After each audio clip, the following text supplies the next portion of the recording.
apalagi seorang presiden. Dia harus menempatkan yang namanya jiwa bangsa dan jiwa negara ini pada dirinya. Inilah yang saya sebut sebagai negarawan. Negarawan itu adalah orang yang mampu menempatkan jiwa bangsa dan jiwa negara di dalam dirinya, sehingga nafas hidupnya itu adalah bangsa negara. Bangsa negara, bangsa negara. Itulah nafas hidup, kehormatan dan kewibawaan. Dan itu ada pada Pak Soekarno, Soeharto, banyak, masing-masing pasti masing-masing berbeda ya kan. Berbeda zaman, berbeda zaman, berbeda. Menarik ya, jadi ternyata latar belakang berarti nggak jauh-jauh beda nih. Pak Eko mau Pak Harto, latar belakang spiritual ya pastinya. Ya, guru-gurunya mungkin ya.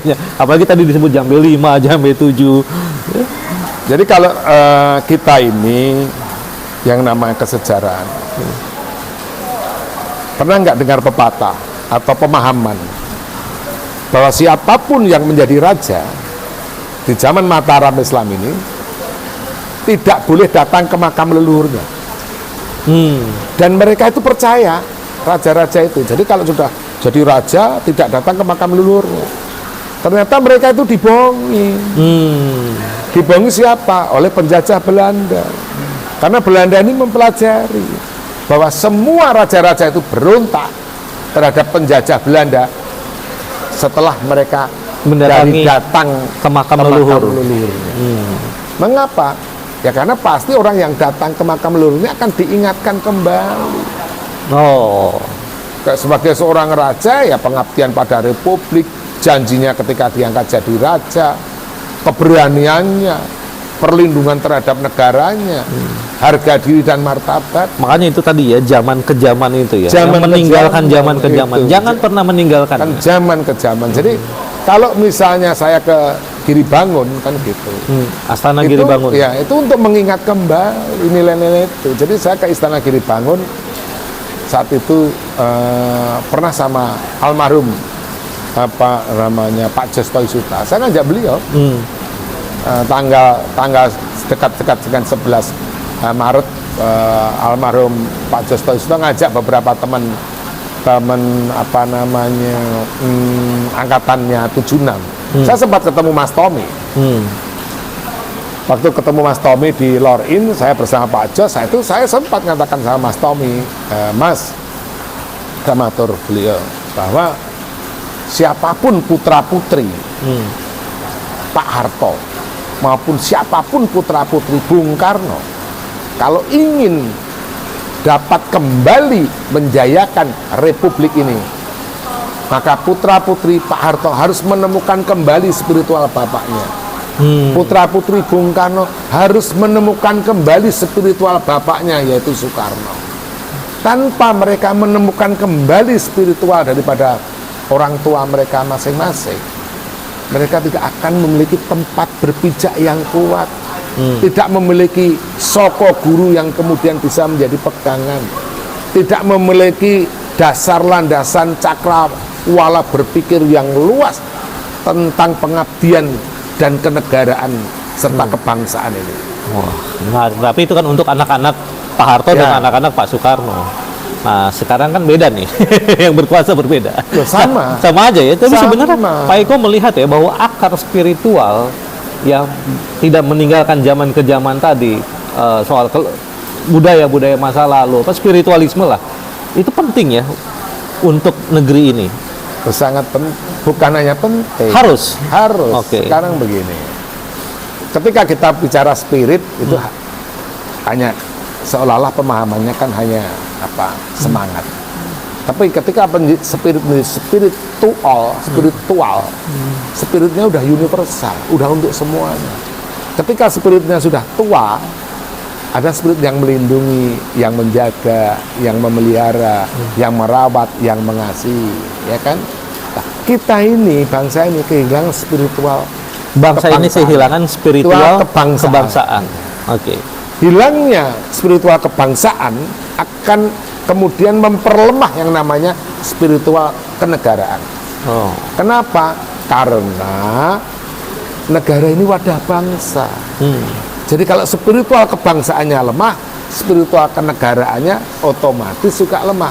Padahal di spiritual kenegaraan itu ada yang namanya konstitusi dan Pancasila. Jadi sebenarnya lemahnya daripada nilai-nilai pengamalan Pancasila dan nilai-nilai daripada lemahnya pengamalan konstitusi karena lemahnya Spiritual kenegarawan kebangsaan ya. Bung Karno itu pasti sangat kuat spiritual kebangsaannya. Contoh Bung Karno menggali Pancasila dari nilai-nilai luhur bangsa yang ada di Kitab Negara Kertagama. Negara Kertagama itu kan sebenarnya wujud daripada negara Majapahit, yang artinya negara yang kuat, sistem pemerintahnya toto tentrem, kerto raharjo, kan begitu. Lah, diadopsi dari situ. Beliau memiliki semangat spiritual kebangsaannya, dan bukan hanya belajar daripada Majapahit. Pasti Bung Karno belajar daripada Prabu Siliwangi, belajar dari Gajah Mada, belajar dari Airlangga, belajar dari Singamangaraja. Sama Pak Harto juga sama. Beliau mengeterapkan nilai-nilai kepemimpinan para leluhurnya itu yang baik, diterapkan dalam kebijakan kepemimpinan beliau, sehingga beliau cakrawala dasar landasan dari nation karakter buildingnya kuat. Gitu.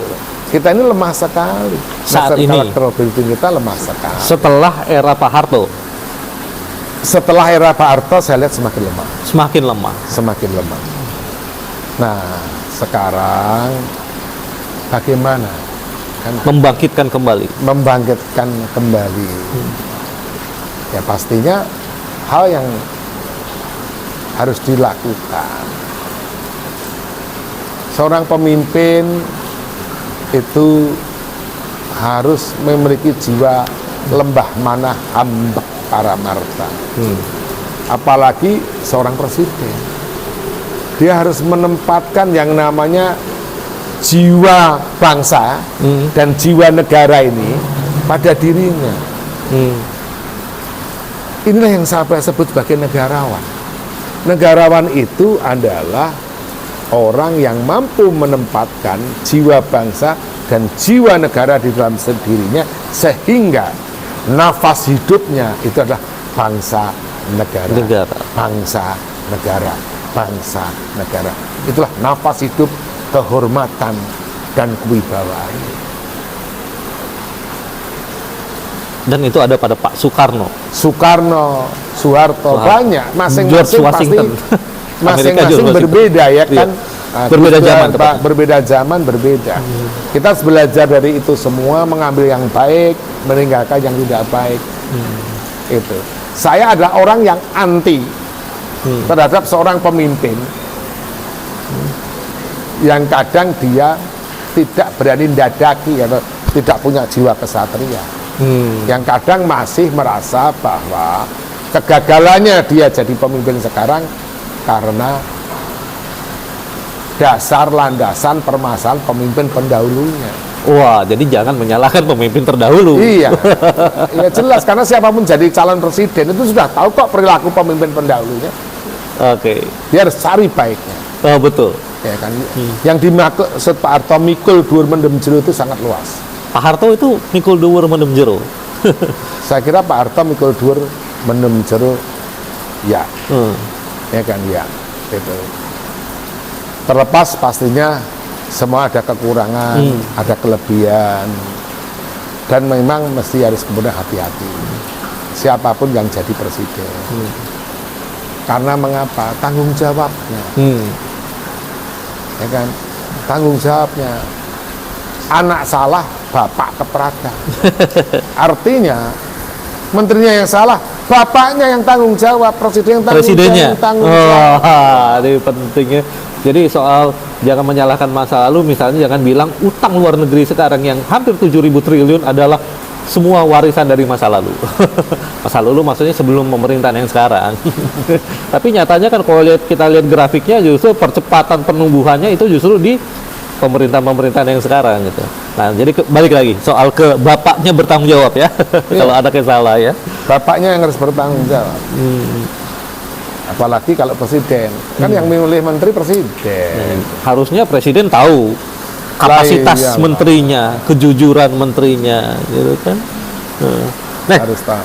Pak Eko, ini kan satu topik yang menarik nih soal spiritual ini ya. Spiritual ini kan lanskapnya saya pikir agak sulit untuk dipahami dalam keadaan di masa kini ketika agama-agama justru kian makin dominan ya di dalam semua aspek kehidupan kita ya. Konsep spiritual nih tadi ya, spirit to all ya. Ini kan sebenarnya wisdom ya, wisdom Nusantara mungkin seperti itu. Jadi bukan sesuatu yang against agama sebenarnya. Jadi sebenarnya tidak harus dipertentangkan. Nah, mungkin saya salah. Correct me if I'm wrong. Gitu. Jadi begini, bangsa kita ini bangsa spiritual. Nah, itu dia. Ini kita bisa lihat ketika agama-agama itu masuk ke Indonesia, tidak ada yang melewati sejarah kekerasan. Oke. Oke. Bangsa-bangsa yang datang pun ke bumi Nusantara ini juga diterima. Tidak ada yang kemudian melewati suatu permasalahan, ribut, pertempuran, enggak. Menjadi ribut itu ketika yang masuk ini lupa diri. Penjajah ya? Ya, penjajahan. Oke. Ya kan, mau menguasai, itu yang terjadi. Drupadi. Lupa diri. Drupadi. Nah, permasalahan sekarang, bangsa ini melupakan spiritual bangsanya sendiri. Oke. Ada bahasa bumi yang artinya begini. Milarana hanatami tuma maharanata. Simara hanata janatatu tuka maharana. Sudah diberikan oleh Allah kepada setiap bangsa-bangsa di dunia cara untuk mengatur bangsanya sendiri-sendiri.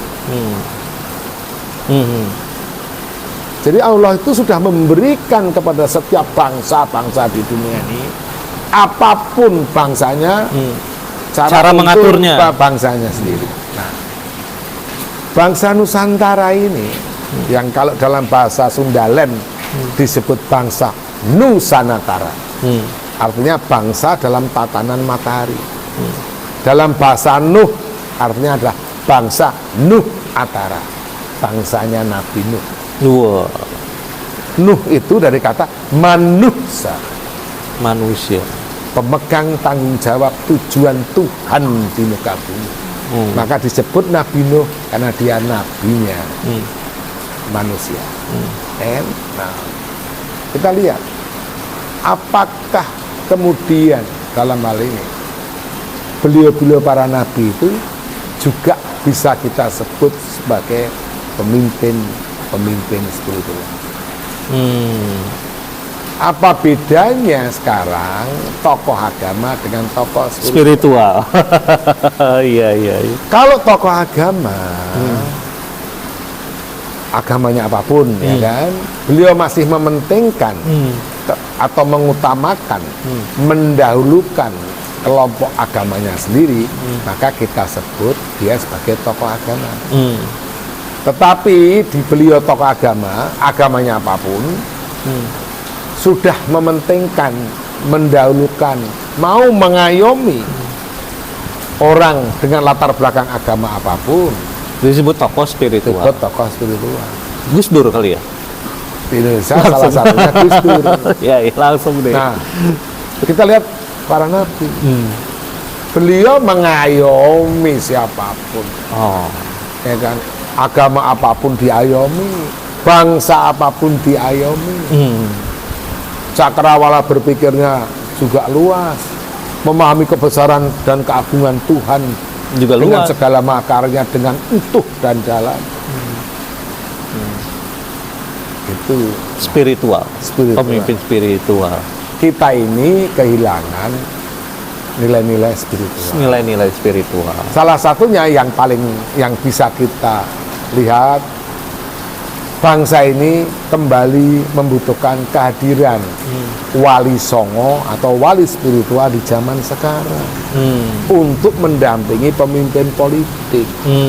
Karena siapapun yang menjadi pemimpin politik sekarang atau presiden pasti akan lemah karena tanggung jawab dan bebannya dan proses sistem daripada pemilihannya yang kemudian harus menjadikan memerlukan banyak modal, banyak uang, sehingga lemah. Disitulah oligarki masuk. Oligarki masuk. Di situ perlu wali-wali spiritual.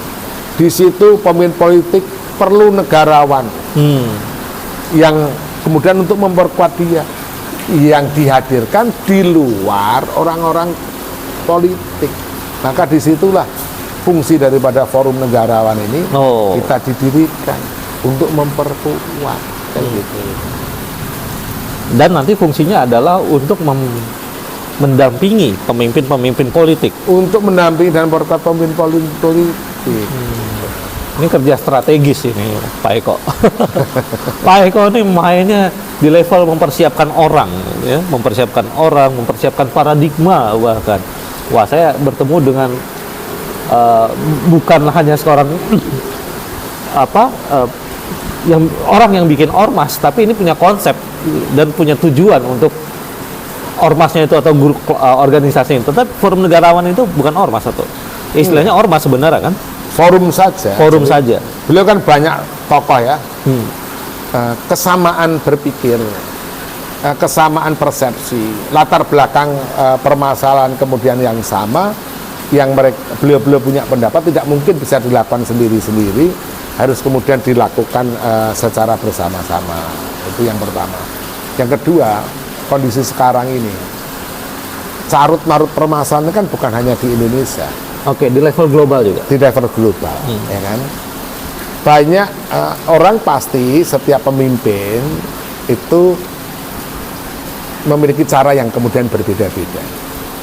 Kalau saya cermati sekarang, pada umumnya ya termasuk presiden kita, penyelesaian permasalahan materialistik dan duniawi di dunia ini, bahkan kapital ini, akan dia lawan juga dengan kapital, akan dia lawan dengan duniawi. Materialisme. Dengan materialisme. Jadi oleh Bapak Presiden Jokowi itu akan dilawan dengan itu. Kalau saya tidak. Spiritual. Dilawan dengan apa? Harusnya. Sekarang pertanyaannya, kalau kamu melawan kapital dan duniawi materialistik dunia ini dengan kapital, kamu punya apa? Punya modal apa? Gitu. Kalau kita dengan spiritual, apa itu? Ya karena kita masih punya peninggalan spiritual. Candi Borobudur, Candi Prambanan, itu modal dan nilai spiritual bangsa kita, yang kemudian bisa dipakai sebagai wujud nyata tentang kebesaran keagungan spiritual bangsa Nusantara. Besok saya mau ke Bali. Pertemuan dengan sahabat saya nama Idarsi Wesanata. Sahabat saya ini memberi kepercayaan juga ke saya. Beliau sudah punya murid dari 30 negara. Spiritual juga. Spiritual. Oke. Muridnya dari 30 negara ini bukan murid biasa, ahli-ahli yoga dunia, guru-guru yoga internasional. Yang mereka itu sudah belajar ilmu yoga, ilmu meditasi di Tibet, di Cina, di India. Tapi 30 negara ini, tokoh-tokoh ini tadi, mereka berguru ke bumi, ke Bali, Nusantara. ke Nusantara. Iya. Karena spiritual Nusantara ternyata menurut mereka perubahan peradaban ini akan kembali ke zaman spiritual tadi. Akan dimulai dari bangsa Nusantara, bangsa Indonesia. Mereka meyakini itu. Makanya Pak Eko pernah bilang ya, kebangkitan spiritual global dimulai dari Nusantara. Bung Karno juga sama. Bung Karno kan mengatakan, kelak Indonesia akan menjadi mercusuar dunia. Mercusuar penerang. Ini harus dipahami dulu dengan nilai tata bahasa, tak arti yang benar. mercusuar itu adalah jalan penunjuk terang, nyala Nyala. di tengah kegelapan. Laut gelap. Nyalanya kecil, ketip kalau orang Jawa bilang. Tapi dia bisa menjadi jalan penunjuk terang ketika kapal ini Iya, iya. mau sampai labuan. Di bidang apa? Apa mungkin di bidang politik? Apa mungkin di bidang ekonomi? Apa mungkin di bidang sosial? Apa mungkin di bidang budaya? Atau hukum? Atau keamanan, pertahanan? Dengan segala keterbatasan saya menawarkan diri untuk mengembalikan kejayaan bangsa ini, dan kemudian menawarkan diri untuk melaksanakan konsep daripada Soekarno, melayani juga dalam konsep Indonesia akan menjadi jalan penunjuk terang kebangkitan spiritual dunia. Oh, sebuah cita-cita yang patut kita apresiasi dengan melayani. Kita akan kembali ke soal Pak Harto nih, ya Pak Eko, ini karena kita nggak lama lagi, mudah-mudahan ini udah cukup panjang ini, pasti teman-teman udah mulai mikir, tapi konten ini pasti bermanfaat. Mungkin kebanyakan teman-teman nggak ngerti ya, tapi pasti kalau ada orang-orang, tokoh-tokoh dan memiliki latar belakang yang sama dengan Pak Eko atau bersinggungan ilmunya, pasti mengerti. Bahkan bisa jadi tokoh-tokoh itu tokoh-tokoh penting malah ya gitu. Nah, jadi kembali ke soal ke Pak Harto. Jadi apa yang Pak Eko lihat kebaikan-kebaikan dari Pak Harto yang bisa kita teruskan di hari-hari ini bagi pemimpin Indonesia saat ini, maksudnya pakai bahasa bumi saja, ya kan? Bumi. Ya. Jadi saya punya bahasa yang saya kasih nama bahasa bumi itu. Oh. Ada yang mengatakan bahasa ibu bangsa-bangsa di dunia. Ibu bangsa-bangsa ya. Ada yang mengatakan itu bahasa Ajisaka, ada yang mengatakan itu bahasa mantra. Jadi bahasa buminya begini untuk Pak Harto ya. Iya. Lahanatara miha lahanatara, muha rahanataru, tima janatami liha katatu. Bangsaku, engkau lihatlah sebuah senyum ketulusan dari seorang bapak bangsa ketika dia menyapa dengan matanya yang penuh dengan kebapaan, senyumnya yang mengembang, dan kemudian tarikan napasnya ketika melihat penderitaan rakyat dan kemiskinan. Apakah kemudian akan engkau hilangkan begitu saja tanpa suatu kesadaran akan seorang bapak bangsa yang pernah dihadirkan untuk bangsa? Kalau mencermati apa yang menjadi makna daripada bahasa bumi tadi, bahwa kita bisa melihat bagaimana senyum seorang Presiden Soeharto, tatapan matanya, senyumnya, kesedihan hatinya ketika melihat rakyat itu bersedih, rakyat itu tidak bahagia, begitu. Nah, kita pernah memiliki pemimpin yang seperti itu. Kenapa kita itu mau menghilangkan? Kan begitu. Nah, pastinya setiap pemimpin itu punya cara sendiri-sendiri untuk menata dan mengatur bangsa ini. Kembalilah bangsa ini menjadi bangsa Nusantara. Bangsa Nusantara.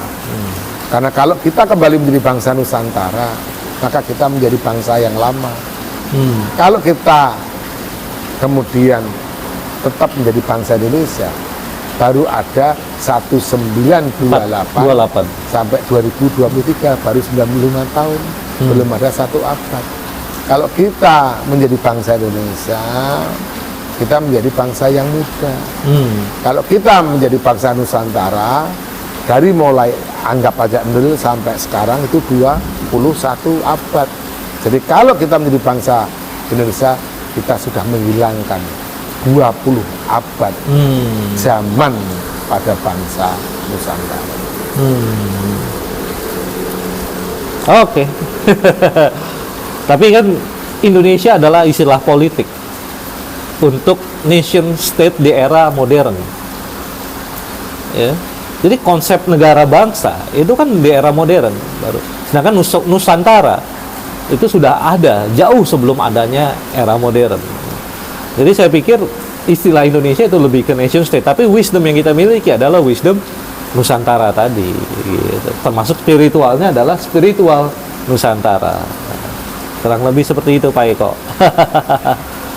Oke teman-teman, jadi banyak hal yang bisa kita ambil dari Pak Harto ya gitu ya, kebijaksanaannya, apa ya, tadi kan tatapannya terhadap rakyat yang menderita, senyumnya untuk rakyat.